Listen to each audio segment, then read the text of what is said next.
Walk into any retail store on Earth, and the illusion of choice is absolute.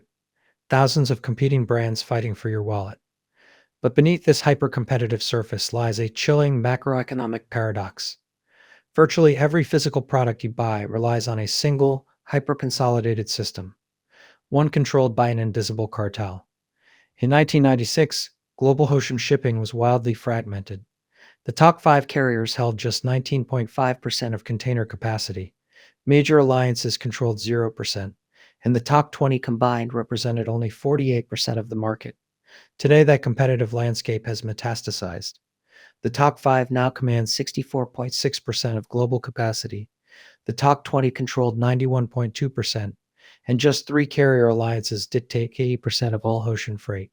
Across critical maritime corridors connecting manufacturing powerhouses in China and Singapore to consumer titans in the United States and Germany, and squeezing through vital choke points in Egypt, these three alliances hold up to 95% of total capacity. This is not free market capitalism. It is a hyper-consolidated global oligopoly masquerading as open commerce. A hidden squeeze where three corporate boardrooms hold total veto power over the modern world, and a single disruption can trigger an immediate systemic collapse. To understand how this cartel built its unassailable empire, we must trace a quiet regulatory maneuver carved directly into American maritime law, a legal loophole that rendered standard corporate regulation completely powerless. In almost any other industry, rival corporations colluding to manipulate supply and control pricing would trigger immediate federal prosecution, shattering the monopoly and landing executives in federal prison. But international ocean shipping operates under an entirely separate set of rules. The bedrock of this legal immunity was codified in the Shipping Act of 1984 under 46 U.S.C. SS 4030 Sedina, which explicitly shielded ocean liners from federal prosecution. The antitrust laws do not apply to any agreement that has been filed under Section 40302 of this title and is effective under Section 40304 of this title. With regulatory oversight neutralized, container lines weaponized a legal mechanism known as Vessel Sharing Agreements, or VSAs. On paper, these were framed as innocent efficiency measures designed to eliminate empty ship voyages. In reality, they served as a blueprint for hyperconsolidation. Under this system, Maersk-branded cargo, MSC-branded cargo, and Zim-branded cargo each contribute container slots into the SA slot capacity pooling, which then loads those containers onto a single operating carrier vessel, effectively consolidating carrier fleet operations across entire oceanic trade routes. The domino effect was immediate and decisive. By pooling vessel space, the largest ocean liners achieved massive economies of scale, slashing operating costs per container to levels that mid-sized carriers simply could not survive. Independent operators were systematically priced out, forced into bankruptcy, or swallowed whole through mega-mergers. Price competition vanished from the high seas. What emerged in its place was a tightly coordinated triad of mega-alliances controlling nearly 90% of transoceanic container capacity, giving three corporate boardrooms total authority over the flow of world commerce and an unbreakable grip on global supply chains.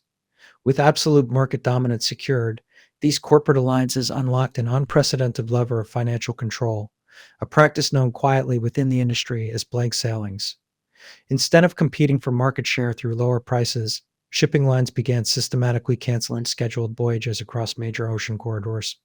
By abruptly removing megaships from rotation under the guise of operational realignment, the cartel deliberately throttled global shipping capacity, forcing desperate importers into chaotic bidding wars for the few remaining container slots on the water.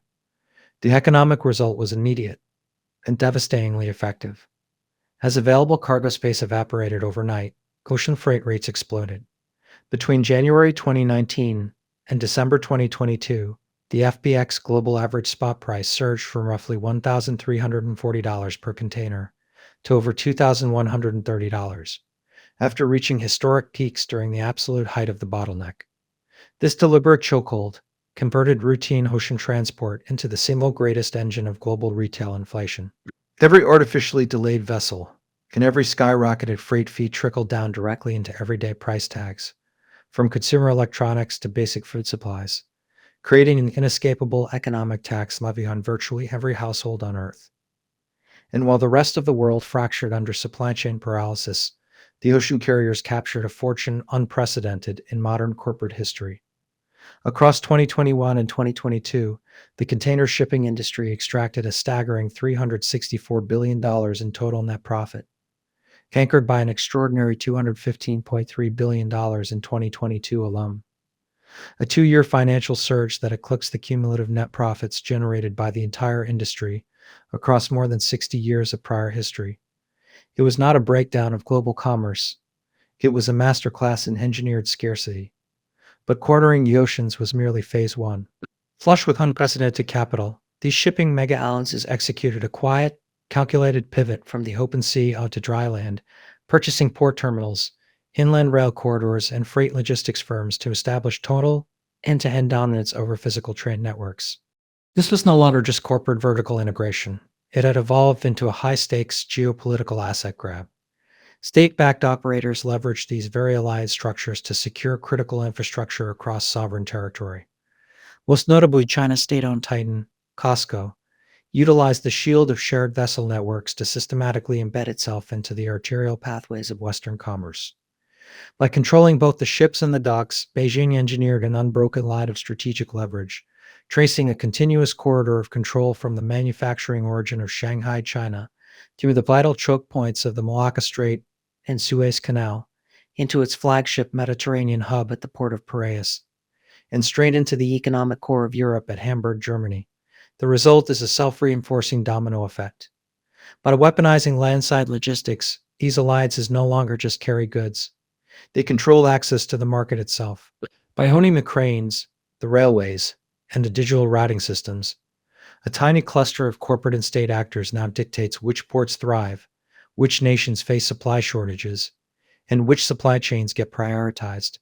Sovereign states have been quietly locked into an inescapable systemic loop, where the flow of everyday goods inside a nation's borders is dictated by foreign-controlled infrastructure long before a container ever touches the shore. Western regulators eventually realized the scale of the systemic trap and rushed to shatter the cartel. Yet sovereign policy has arrived decades too late. In June 2022, the United States passed the Ocean Shipping Reform Act to rein in predatory fees.